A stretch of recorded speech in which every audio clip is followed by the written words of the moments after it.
In this video I'm going to use an example of the XPS of an alloy to illustrate various features in CasaXPS that relate to the analysis of data of this nature. So what we have are two files, two experiments that were performed, and the window menu lets me see that I've opened both of these and they're both within this session of CasaXPS. I can cascade the windows so I can literally see the two experiments and the two VAMAS files. So we have now in the left hand side a display of what we see in the right hand side, and this is true for both. That's the default action. When you open a file, the first row is then displayed in a scroll list. So we see the spectra in the scroll list for both of these open VAMAS files. However, both files are labelled before mono H2 and before mono H1. So one of them is actually after the H and the other is before. And I would like to modify the file so that I can record the fact that one of them is in fact following etching with a monoatomic source, the idea of which is to remove all the carbon and the oxygen and any native oxide on the surface. So the best way of assessing this is to look at the survey measurement, and it's also helpful the fact that it says 2. So this is a clue, and the data itself represents a clue that this particular file is the one that was measured after an ion beam etching was performed. How do I know this? Well, it can be confirmed quite easily by looking at the survey measurement of the before mono H1, and that's because we see lots of carbon, we see oxygen, we see titanium, and we see nickel. So nickel and titanium in these proportions would not be consistent with the alloy as we understand it, and certainly having lots of carbon and oxygen, that also suggests that we've got adventitious material.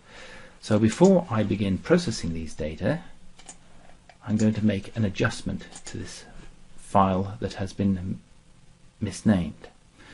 So let's call this one by a different file name, and also I would like to adjust the sample identifier in this file to make sure that it really is reflecting the data that we have in the file.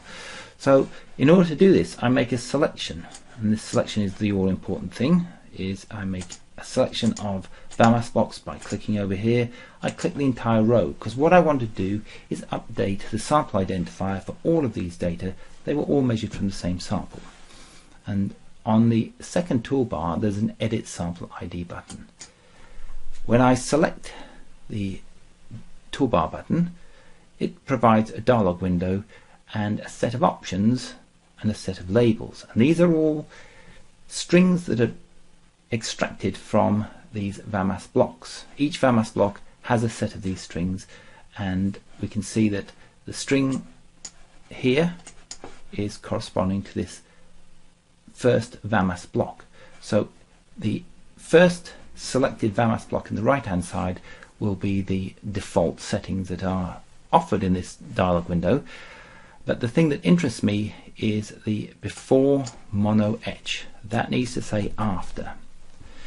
Now each one of these VAMAS blocks have different block IDs, different species transition fields. You can see that because the species transition fields are defined above each one of the VAMAS blocks, and the block ID, well, it happens to be the same in most of these as the species transition fields, but the block ID is the label we see in each of these VAMAS blocks.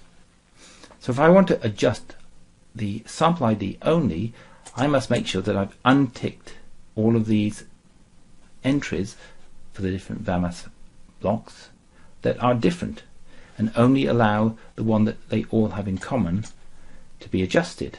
So I have these selected and I say apply VAMAS identifiers.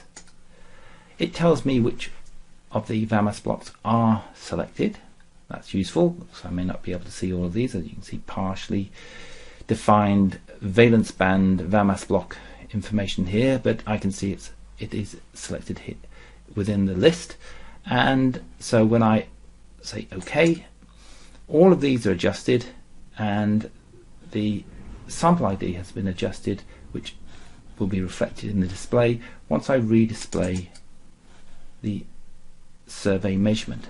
So now I have a file that I've had to make a change to, and this happens when we define an experiment. We may not have a full grasp of what we would like in our process data, and it's quite easy to mistype or forget to change a string within the acquisition software, but you can adjust the strings that actually are transferred into the VAMAS file through the various options within CasaXPS.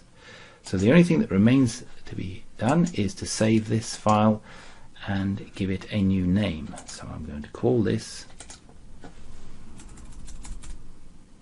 after. So I've got after mono etch 2. I'll leave the 2. It's useful information, and I say save. So now I've got 2 files that reflect the data that I want to analyze.